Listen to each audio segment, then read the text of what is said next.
almost seemed like an ode to like the things that he loved and the stories like on Batman, which have been really good and they have originality in them. But they do this like this really just feels like two issues in, just it's like almost like what if Scott Snyder wrote the thing or something like that. Is the way it is. And I'm sure there'll be some new stuff and it'll be different. It's like a rip off on anything because I mean it's hard not to use the things that you really like in your writing. I mean, the stuff that we try to do. I find that, often trying to be like, oh, don't write that. That's a book you already like.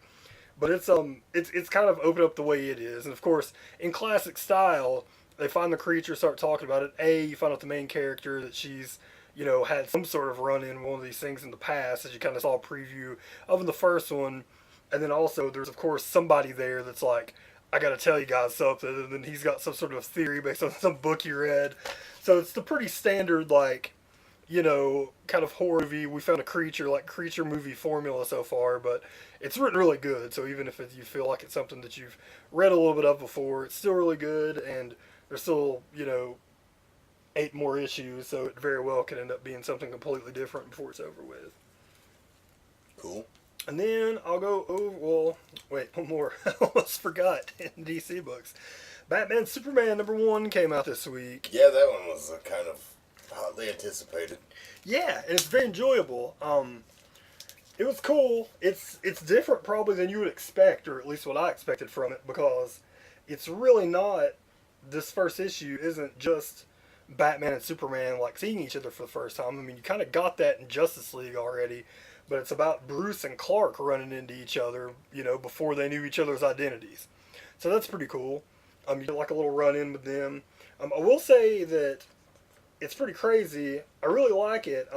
Jay Lee, the art in it is really perfect for a Batman book. As you can see, like stuff with Batman, it's dark, young Bruce, like it looks great. When he draws like the Superman stuff, it's a little weird. I like it, but it's like it's definitely different. Like he's definitely, he draws Superman. He's kind of like, he's like wearing the red and the blue, and it's like he's light, and he kind of stands out in the fact that almost everything he draws like has a dark background and stuff, like no matter where it is. But it's pretty cool, and it's definitely going to be different than I thought, because you find out towards the end of it that there's some sort of involvement in Earth 2 in the book that you find out in, which makes me think maybe we'll find out, because I don't know, did they, in the earlier 2 issues, they explain like their exactly what happened to their Superman and Batman and Wonder Woman and stuff, or was it just, I know they died trying to save the planet or something, but I don't know. Well, it was like my recollection of it was that all the events of their timeline were all the same up until the Apocalypse invasion in Justice League, when Darkseid and the Parademons attacked, and then Darkseid killed them in that fight allegedly, and then so in Earth 2 they. It's just one issue, so we'll see how it ties in. But there's some sort of involvement in maybe it's not even Earth 2, but a non-Earth 1 version of, it seems like, of Superman. So we'll see where that goes. So it's a lot different. It's interesting. It's a lot different than I thought it would be.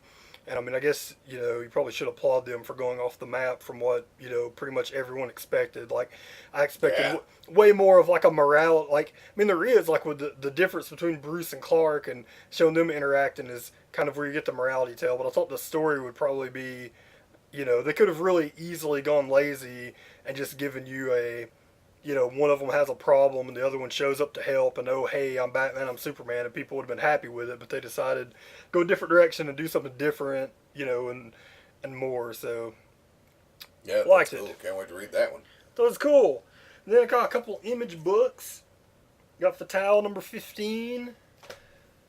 Once again, I mean, that's like most Image books. It's a book where I say all these other books are easy to explain to you because you just know who everybody is. If you're not reading Fatale, it doesn't probably mean much to you, but it's really good. We're still with the story of Josephine, seeing what she's up to, and this book catches up with the writer, the main protagonist from the first story. Okay. At the end of the first story, he goes to jail, and in this issue, Fatale, he's reading the newspaper and sees that the book that I believe it's his grandpa or his uncle had left for him that tells that's about Josephine that got him interested in the first place has been published, but it's missing a lot of the key chapters.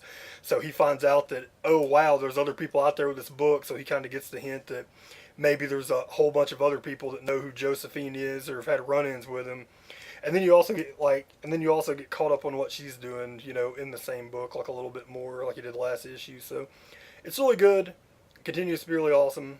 It sounds a great book. Like for those out there listening, if you're curious as to, because it is hard to explain what it's about in the most general terms, I'll just say it's like a film noir, or the classic Brubaker hard-boiled detective type story meets like Lovecraft is the best way I could explain it. If that intrigues you, then check it out. Yeah, but it's really great, and it's him and Sean Phillips. So of course they've done a ton of stuff together.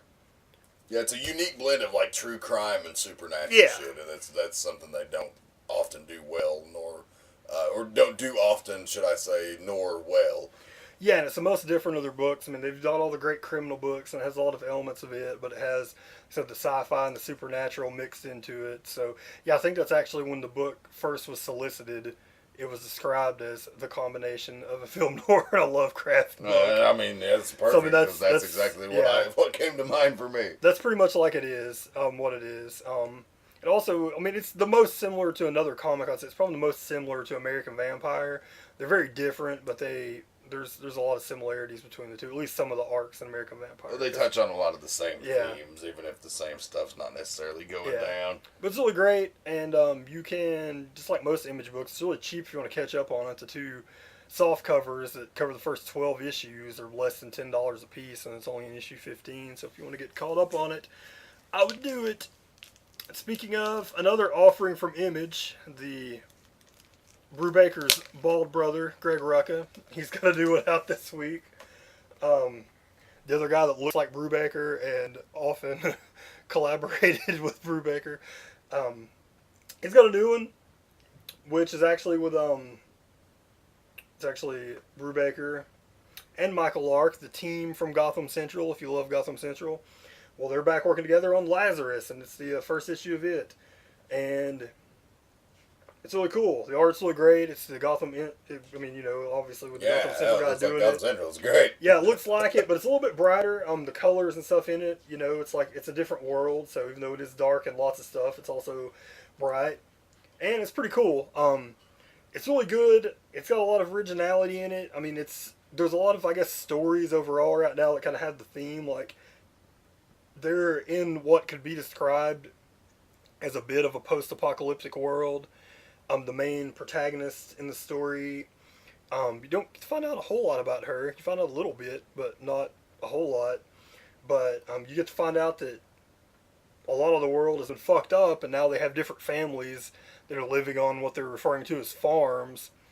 And they have kind of like a police agency that comes in and makes sure that people are running the farms correctly and doing what they're supposed to.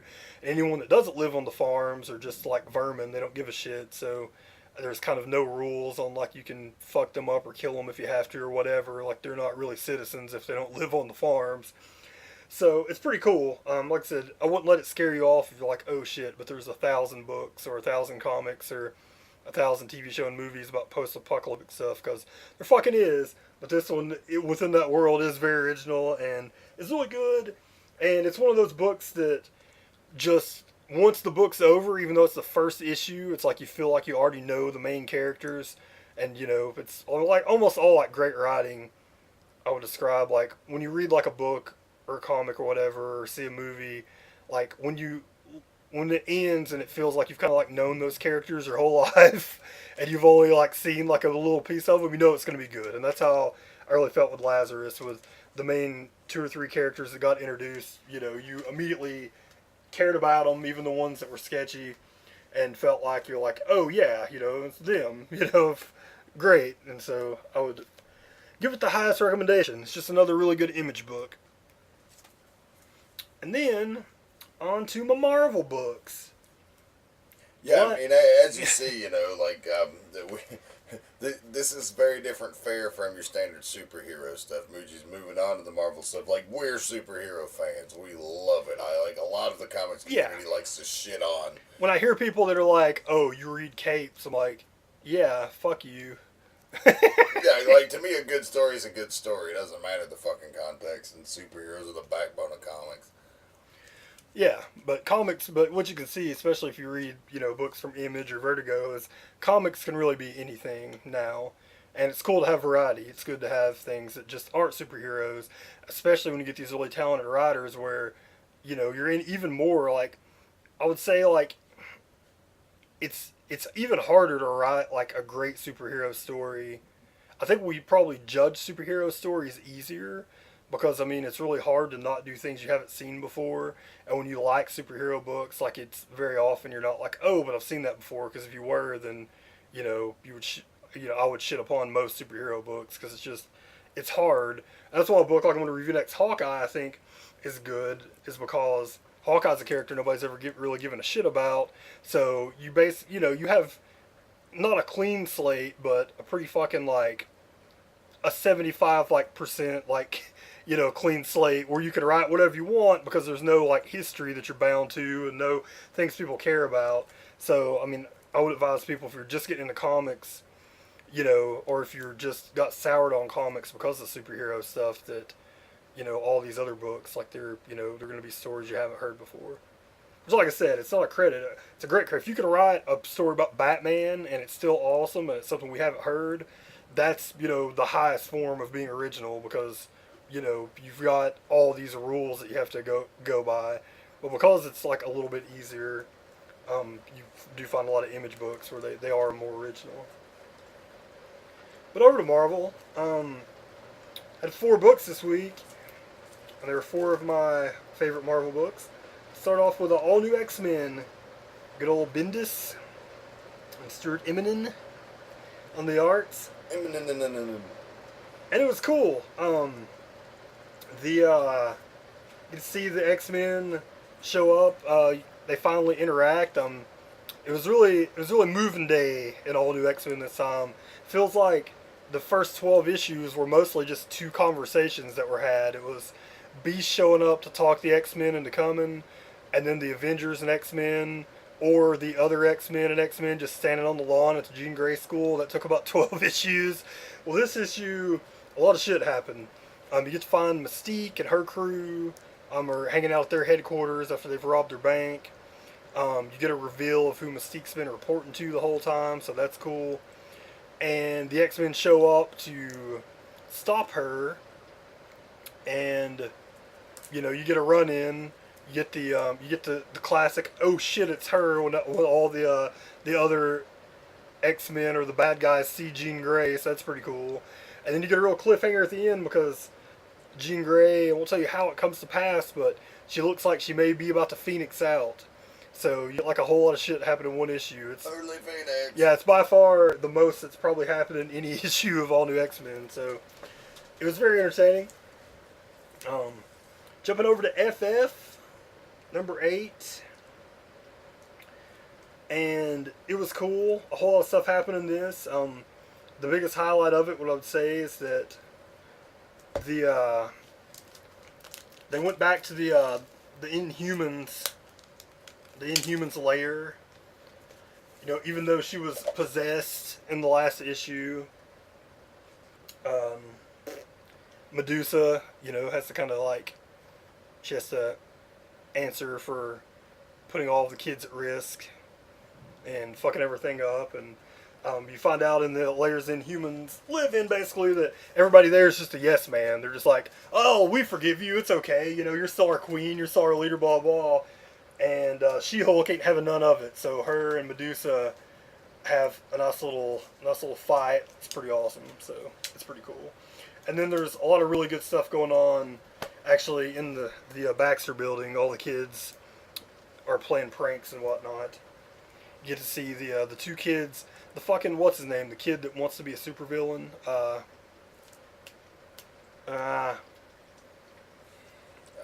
He's the fucking Wizards kid. Yeah. His name escapes me. Yeah, the FF, the yes, kid. Yeah, I could open the book, but fuck it. The kid in the FF building that wants to be the supervillain, him and another guy team up and are like, come in and they're like, we're going to show these kids what's up. He wants to do some villainy things, but what he finds out is it's basically Home Alone 4, where all the other kids set up all these traps, or they're